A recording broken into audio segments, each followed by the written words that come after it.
I want to say a little bit about what brings me to this work. I'm not an economist per se, I'm a historian.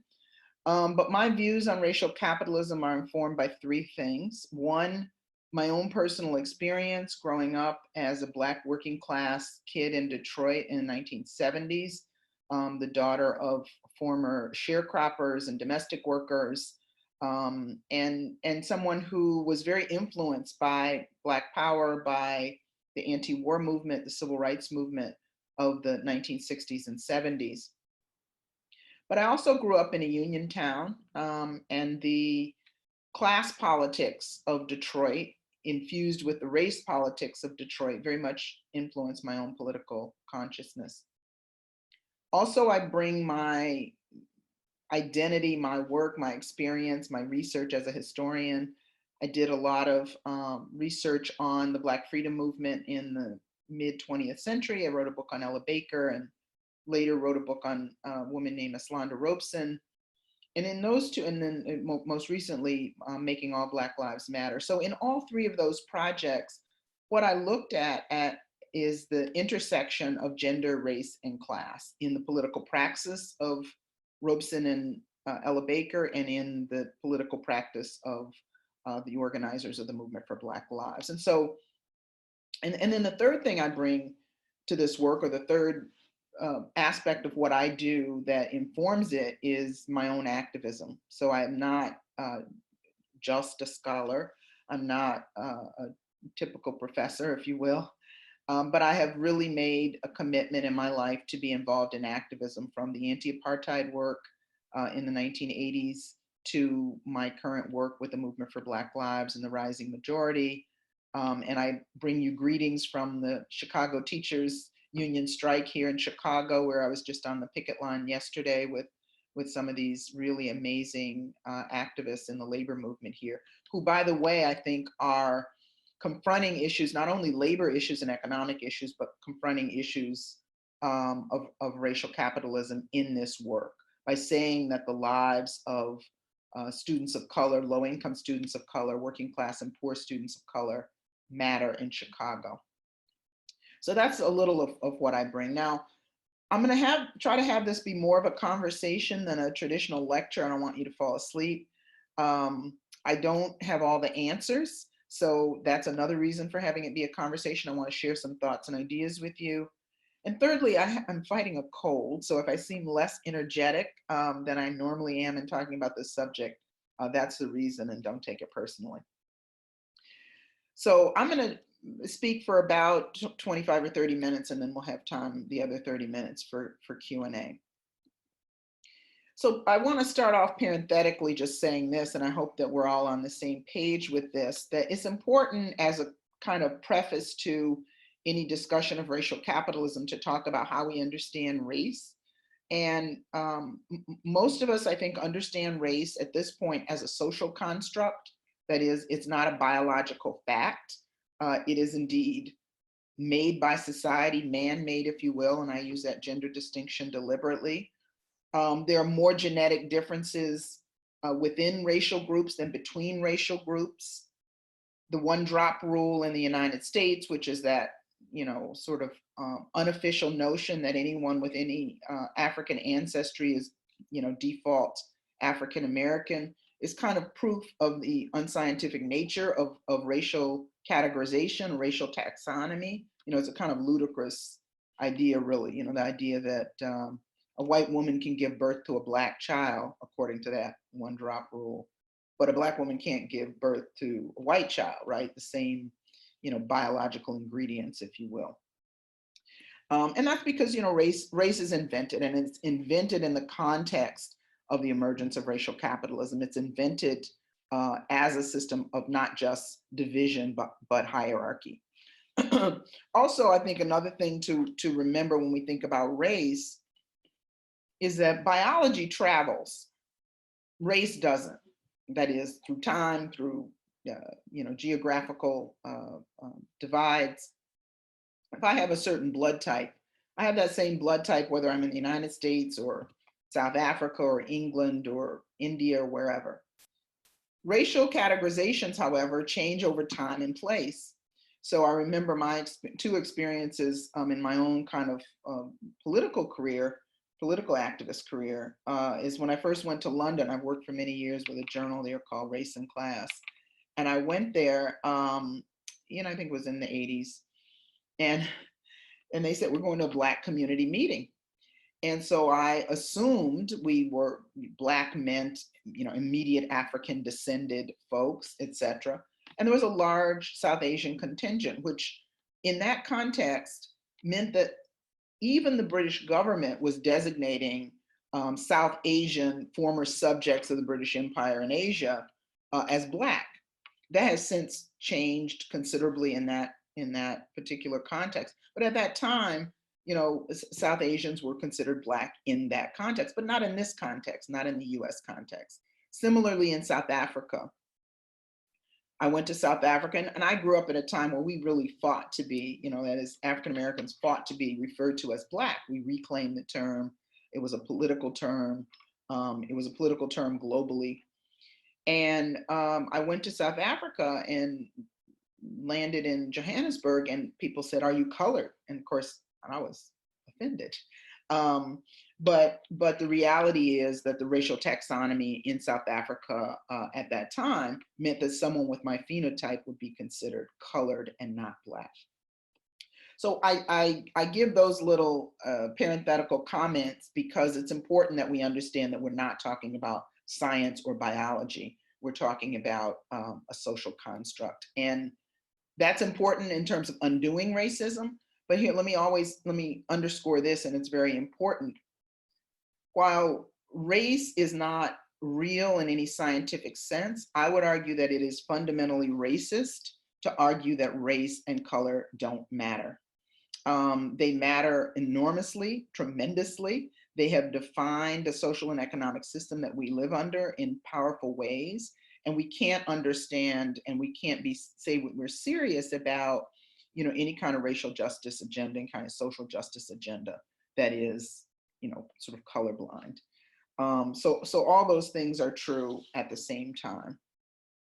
Now, so I want to come to this question of racial capitalism. I want to start by quoting my dear friend, Robin D.G. Kelley, another historian.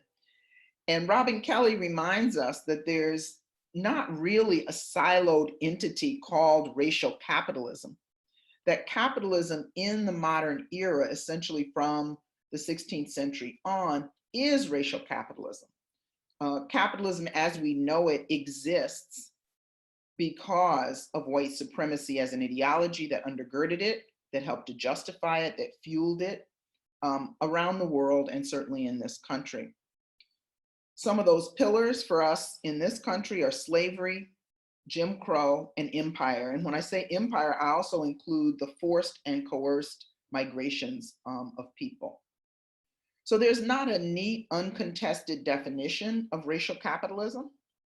But in order to talk about economic justice at all, we have to understand the inextricable, intimate, and co-constitutive relationship between racism, white supremacy, and capitalism. And when we talk about getting rid of white supremacy and racism, we have to have a serious reckoning with capitalism.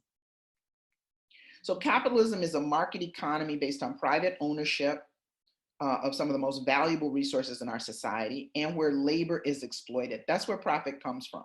So there's no getting around that. It's kind of an inconvenient truth, right? But from the beginning, that project of capitalism has been a racial project.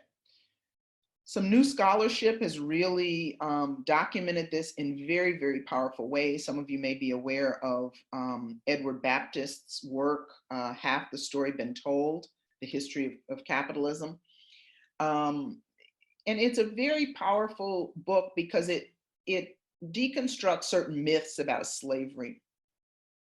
So a number of scholars have argued that slavery was kind of a pre-modern formation, more akin to feudalism than capitalism, wasn't that efficient, wasn't that profitable, was a racial system that gave white slaveholders a sense of elevated social importance, et cetera, but wasn't really a part of a kind of modern economic project. The other idea is that it was regional. Of course, slavery gets outlawed in the northern states after the American Revolution, and it becomes a southern-based economic system. But what Edward Baptiste documents is the ways in which northern banks, the northern textile industry, insurance companies, all participated, acknowledged, benefited from the institution of human chattel slavery. So all these hands are bloody. It's a very important book because it allows us to take slavery outside of this kind of insular frame of backward Southern racism and talk about it as really fundamental and core to our understanding of capitalism as it emerges in this country. But as the current reparations debate has reminded us, racial exploitation, white supremacy, racial capitalism didn't end with slavery. I mean, slavery is a foundation. I should say the dual pillars of racial capitalism, slavery being one. And of course, the other is obvious to this group, I'm sure, is the genocide against indigenous people and the theft of indigenous land. I mean, that's a pretty damn good jumpstart to a capitalist enterprise. You have free labor and free land. You just have to murder and subdue hundreds of thousands of people to make that happen. And that's the story. Now, the other myth is that ugly story, that ugly chapter in American history is past. Nobody's alive here, as I think Mitch McConnell said in a recent response to a question about reparations. No one's alive who participated in slavery. Well, we are the heirs of those crimes. That the wealth that has been accumulated in this country is a result of those brutal and bloody beginnings. And it didn't stop there, right? So emancipation was a process and a struggle, but what happened in the United States in particular, there was what W.B. Du Bois called the 10-year experiment in racial democracy, which was Reconstruction. And then there was the institutionalization of Jim Crow segregation and a softer version of that in the North, in which basically there was racial subjugation, there was political disenfranchisement, and there was a super exploitation, first of a sharecropper class, and then for a low-wage industrial workforce. And that hierarchy was color-coded, with Black people at the bottom, with immigrant labor manipulated as needed. Racialized immigrant labor, I'm talking about in the 1800s, certainly the Japanese building the railroad, and later with Mexican and Central American workers. Empire is also very important in this scenario in understanding racial capitalism. Excuse me. Empire is very important because the building of European empire, the conquest of large parts of what we now call the global South, the theft of natural resources from those parts of the world, the imposition of colonial rule could only be justified through the ideology of white supremacy, the so-called white man's burden, the idea that these were backward, primitive countries, and that, the Portuguese, the French, the British went in to uplift, to civilize them, but really to pillage and plunder.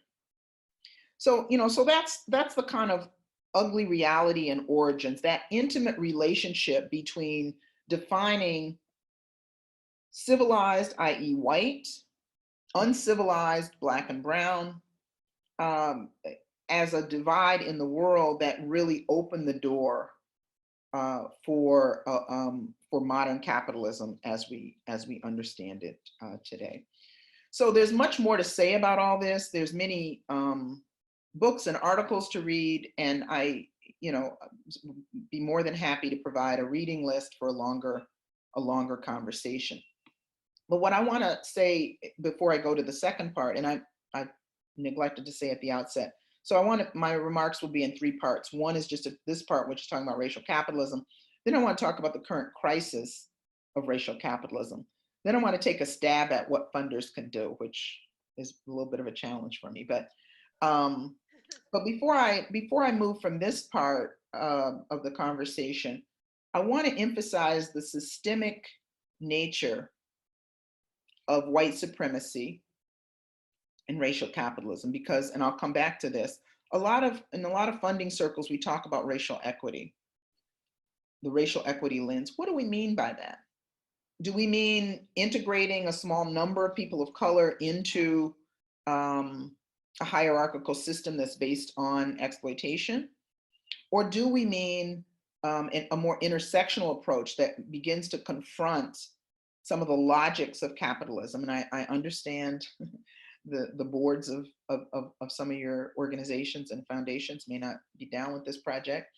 But if we are honest, if we want to do an honest assessment of the problem, I would argue that capitalism is inescapably at the center, and that racial capitalism is inescapably at the center. So we can dance around that.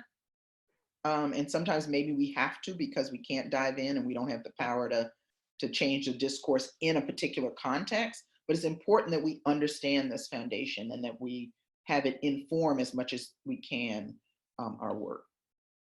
Okay, so the second part of what I want to talk about is the current crisis of racial capitalism. Now, I want to read you something, and I have all these books that address this, many of them from the point of view of people who want to save capitalism, right? So Robert Reich's book, Saving Capitalism, the book Makers and Takers by one of the former editors at The Economist. And in the New York Times about a week ago, Mark Benioff, who is a billionaire, begins an op-ed which is titled "We Need a New Capitalism," begins it in this way. He says, you know, honestly, did people see this op-ed? Yes or no? No, yes, maybe. Capitalism, I acknowledge, has been good to me. The company that I co-founded, Salesforce, has generated billions in profits and made me a very wealthy person. He's understating that. I've been fortunate to live a life beyond the wildest imagination of my great-grandfather, who immigrated to San Francisco from Kiev in the late 1800s. Yet, as a capitalist, I believe it's time to say out loud what we all know to be true. Capitalism, as we know it, is dead. Now, he says that provocatively. It's not exactly dead, but it is in a major crisis. And so I think it's an opportunity to rethink some of the fundamental contradictions of capitalism. For me, understanding three things are important in this moment. Some of you know this better than I do because you do this work. The climate crisis has brought to the fore the challenging, difficult, problematic, in some ways irreconcilable contradiction of capitalism and the environment. Capitalism is an infinite growth model, right, on a finite planet. So the marker of capitalist success is growth, a kind of mindless growth. And increasingly, capitalists have pillaged and plundered as much as they can pillage and plunder, and are essentially destroying the very earth that they too have to live on. So that's one current contradiction that didn't exist with the same urgency for past generations. So a different model of production, a different model of distribution, a different model of resource cultivation is needed. And the logic of capitalism militates against that. The other is the financialization of capital. So, in the past, capitalist manufacturers, my hometown of Detroit, the auto industry, Ford, General Motors, Chrysler, built companies, built factories, had workers produce cars out of steel and other raw materials, and those cars get sold on a market. The difference between what the workers are paid and what's paid for the raw materials becomes the profit of the capitalists, who basically own everything and aren't necessarily doing the work.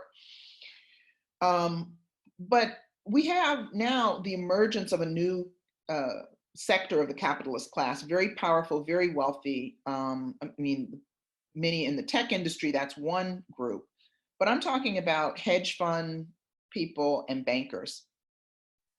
That in this economy, the financial class has grown to such an extent, it has created another destabilizing factor for capitalism, because it's like a giant Ponzi scheme. What do financial instruments actually represent? They say instrument, it sounds like a material thing. It's not really a material thing like a car. It is a formula for moving money around. It is betting on the future. And in some ways, we can see it as a giant Ponzi scheme that is fundamentally unstable, like a house of cards, right? As a smoke and mirrors kind of agenda. I think that creates another point of instability for current capitalism. And the other is the nature of the technological advances that we've seen. Robotization, and again, many articles on this by people much more expert than I am. Robotization has created a situation where on the assembly line where my father used to work, there are now robots doing a lot of those jobs. A lot of industries have been taken over by, and when I say robots, machines are doing the work that human beings used to do, making the human beings more superfluous. But robots don't buy cars. And so that particular technological change, has created another contradiction for capitalism in terms of, realizing the profit from the commodities that are produced. So those are just three things that I think to, keep in our minds when we're thinking about the contradictions and the crisis of capitalism at this moment. And I say this not saying that there is an ideal solution. I'm very influenced by and somewhat skeptical of Paul Mason's theory of post-capitalism. But I think Paul Mason is a British economist and activist. But I think the thing he challenges us to do is to also look at some of the failures and limits of 20th century models of socialism, to acknowledge that capitalism is evolving and changing and cannot continue as is. The enormous wealth disparity, and I give Bernie Sanders credit, whether he wins the nomination or not for the Democratic Party, he and Elizabeth Warren have been in the forefront of pointing out the gross wealth inequalities in this country, which are just obscene. I mean, depending on who you cite, the top 1% owns 40% of the wealth, and other calculations, and even greater disparity. So this points to the moral bankruptcy of the current system, and we have to do better. The question is, can it be patched up? Can it be reformed? Or do we really need to tap our radical imaginations and think of alternatives? The cooperative movement, solidarity economies, reparations needs to be a part of that package, although I have some caveats about that too. But again, I just think we have to interrogate the viability of capitalist model going forward as we attempt to tackle racism, patriarchy, homophobia, misogyny, that all of it is deeply, deeply embedded in a political and economic system that has a name, and that name is racial capitalism. Many of our polite discussions, both in philanthropy and in academia, dance around that fundamental fact, and I think we can't afford that. Now, the final part of my remarks is, what can funders do? And I thought about that a lot, and I'm not sure. I think, my own feeling about my work as an academic is that I'm an outsider within. That, to tell you the truth, the locus of my own intellectual work and growth has not occurred within the confines of the academy, which is based on hierarchy, was founded as an elite white men's club of thinkers and rulers, that buys into a notion of meritocracy that systematically denies admission to working class young people, to people of color disproportionately, et cetera, by creating a kind of artificial screen that says this defines smartness and that doesn't. So I'm just, owning my own place, right? So I understand that fundamental problematic within the academy, but I'm there, it's my job, it's where I've done much of my work. But again, I come in and I say, I have other understandings, I have another set of politics and ethics that govern my work. How can I function in this space without reinforcing it? Quite frankly, I think that's what a lot of conscientious folks in philanthropy have to confront. Is that a role that you can play? Now, more specifically, so it's subversive work in a way. So more specifically, I think we have to acknowledge that racial equity is not enough, and what are the implications of it? We sort of suggest that race is a blemish, race is a mistake, race is something that otherwise compromises what would be, a great democratic project. One of the things that Nicole Hannah-Jones and others really articulated very powerfully in the 1619 series that they did was that, race and white supremacy were a part of the very, very core. I'm reiterating the points I made before, at the very core of the American project.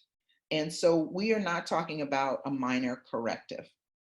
So the danger of racial equity is, how many, people of color do you have in the leadership of your organization? How many people of color do you have on your board? Okay, box checked. Is that transformative or is that cosmetic? That is important. I mean, an all-white organization or all-white leadership of struggles that, impact all of us is definitely problematic. But we have to be more ambitious than that. It's sort of, we used to say tokenism is not acceptable. But even when it's beyond tokenism, you can have projects that are run primarily by people of color that still reinforce racial capitalism. I mean, extreme example of that, of course, you can have a Black man in the Supreme Court that systematically undermines the interests of Black people. So it's not just who, it's what. And so I think that's something to also keep in mind. Let's not be satisfied with cosmetic changes. Let's ask some of the very, very hard questions about what is the project undoing, what logics is the project, what logics are the projects based on, etc. In this, I think it's important for us to assess this political moment. In this political moment of Trumpism, or whatever we call it, it really is a proto-fascist moment. And I don't say that to be an alarmist.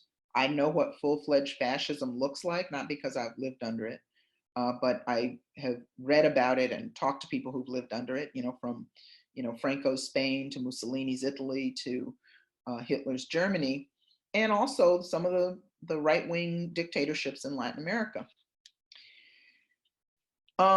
So we don't live under full-fledged fascism, but we live in a time where we have a group of people who have usurped enormous political power, who are enamored of dictators all over the world. And I say collectively, because it's not just Trump, it's Trump and company, because like Hitler, Mussolini, and Franco, Trump has enablers. And people who would not have articulated quite this version of white nationalism 10 years ago, but who are fundamentally, power-hungry opportunists and are going along with the program, which is what any dictator and any fascist needs. I say that to say that is the moment we're in, and it's a very serious moment. That there is the ambition to move away from what I would term bourgeois democracy. And I don't say that in a completely disparaging way. It means something, but it's not radical democracy and radically inclusive democracy. It never has been, but it is not fascism.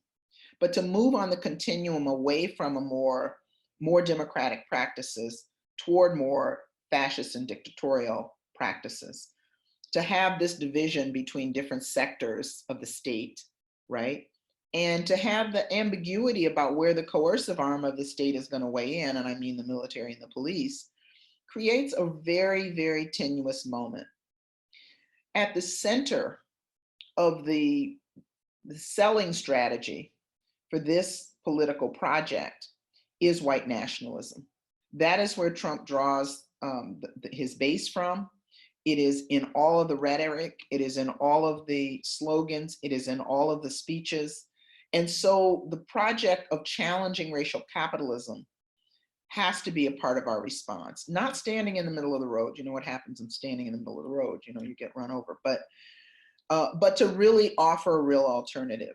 And so I think that is a challenge for all of us trying to do this work, you know, including conscientious funders.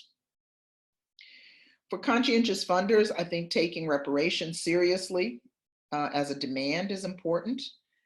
It's important to understand the power potential of the reparations demand and also its limitations. There's a fierce debate now within reparations communities about who we're talking about. There has emerged this group called, some of you may have heard of it, ADOS, African Descendants of Slavery, American Descendants of Slavery, right? And they basically, it's a kind of anti-immigrant, I think fairly conservative and narrow agenda. Also, my colleague, Sandy Darity, who's a brilliant economist, is writing a book that will be out very soon about reparations, in which he has a model that he calls ACT. It's called, no, ARC, not ACT. It should be ACT, I'll tell you why. But it's called ARC, Acknowledgement, Restitution, and the C is closure. That's very problematic. There's no real reckoning for slavery, and we should never use the language of closure. It's very dangerous because it attempts to seal the deal in a way that we can't continually revisit the implications and the ways in which both slavery and Jim Crow and empire, you know, have influenced, you know, where this country is, where it's going, et cetera. So I think the closure part is very dangerous. But the reparations part itself forces an accounting of precisely the history that I've discussed in the earlier part of my remarks. What does it mean to have a country based on theft, genocide, and enslavement of African people? That is not so long ago, and is certainly not irrelevant. The wealth disparities that we see, the racialized wealth disparities that we see today, are a direct result of inherited wealth and inherited debt. And all of us, you know, the whole, and I know there are people here who do work on debt. The debt crisis is another thing that I'm not going to talk about today, but that's enough. That has to be another part of our project.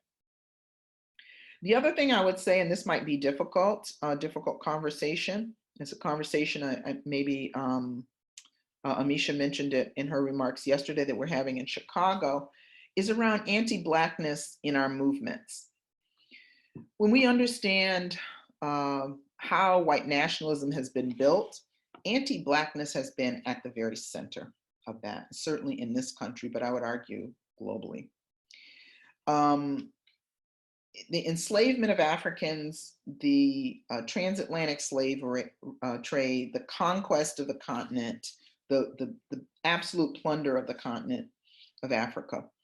All of that has been part of an anti-Blackness project. And when we see the metrics of folks at the very bottom of the economic ladder, and I'm not talking about the Obamas and the Oprahs, obviously, but the majority of Black people in this country are, you know, at the bottom of the hierarchies of what we measure. But sometimes we use the term people of color very loosely and very sloppily. And we can have organizations that are people of color led that have no Black people in cities that are, have significant Black populations. That's not acceptable. The term can't be a stand-in, right, for the very specific experiences, and especially in this country. Now, when you go globally, we can talk a different dynamic, but in this country, right, there are Black Latinx folks and white Latinx folks. There's a difference of privilege there. There are Black immigrants and non-Black immigrants. There's a difference there in terms of visibility and legibility, and so forth and so on. So I would invite us to break down that category while still fighting for the unity that slogan represented, certainly for my generation. But to break it down and to be honest about who is included and who is not, and what issues are at the table as a result when we look at organizations. The final thing I guess I would say from the perspective of funders is, well, two more things. One is understand the radical potential and also the limitations of abolition. We mean different things when we say abolition, and abolition, and my dear friend Angela Davis and Ruthie Gilmore have been in the forefront of helping us wrestle with this, confronting this, the idea that we should have the ambition of making prisons obsolete.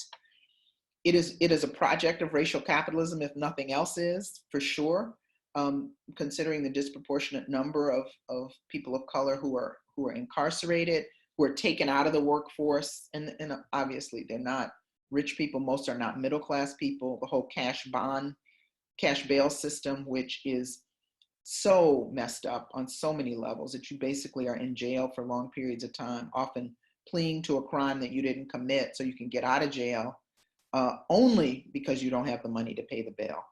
So that whole system is an example of racial capitalism.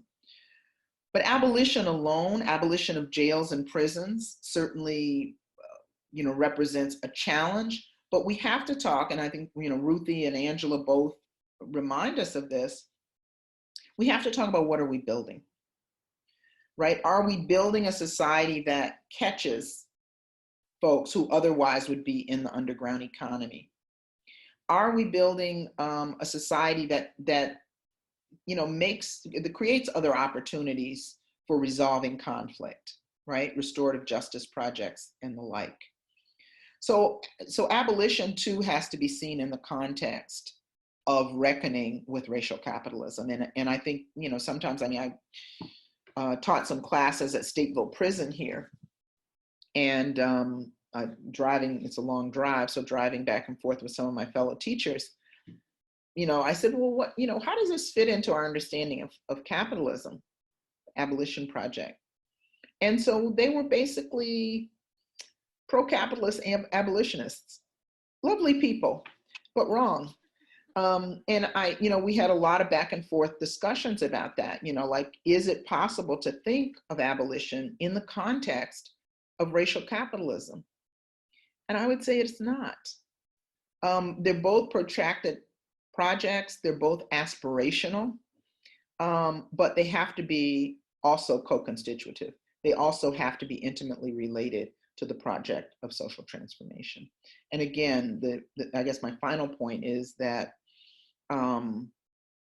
philanthropists, college professors, we're not going to be in the vanguard of that transformation, but it is a transformation that many brave and brilliant young organizers are engaged in, from the climate change organizers to the alternative economies projects that exist, to the labor movement, the left, I would say the left wing of the labor movement, which would include many of the teachers union, nurses, and the low-wage workers that are organizing in service employees industrial union, as well as domestic workers. So I think we look to them as being the critical core, the critical force launching us forward in terms of imagining a different kind of society and a different way of organizing society. But we have to ask, what is our role? And how does our piece in that project contribute to, derail, or obstruct. And we want it to contribute to the transformation toward a more just society. And having a clear analysis of the problem is the first step. Also, funders have to understand, and I've been on both sides of this. I've been on the board of foundations. I'm on the board of Woods Fund now. But I also spend most of my time with activists who are, hustling to get money to pay their organizers, very modest wages. And most grantees, even though they're honest people, are not as honest with funders because you have power. And so how do you relinquish some of that power? How do you see yourselves as, with a greater sense, how do we see ourselves with a greater sense of humility? And I always try to give my own example because I'm not preaching to you. I preach to myself too. That is, I understand that universities and trained academics are not the sole or even primary reservoirs of knowledge, are not the most unfettered sites of knowledge production at all. I'm crystal clear about that. So I don't have any arrogance about that. I read books for a living and teach and so forth, but my real, the real place that I figure out what makes the world work the way it does and how to change it is in activist circles. But I think, funders have to be particularly humble and to really ask the question, how can I fuel and contribute to this work? How can I make sure my contributions don't obstruct? How can I try to see things for what they are and work to enable the most progressive, the most ambitious efforts at social transformation, those that are not shying away from the contradictions or the inconvenient truths. So I think probably I'll stop there, and we can go back and forth and have some Q&A, or I'd also be very interested in your comments, like how do some of these issues show up in your work? Why did you take 2 days or however many days it is out to talk about racial capitalism, and so forth? So I'll stop there. I think I'm on time. Thank you.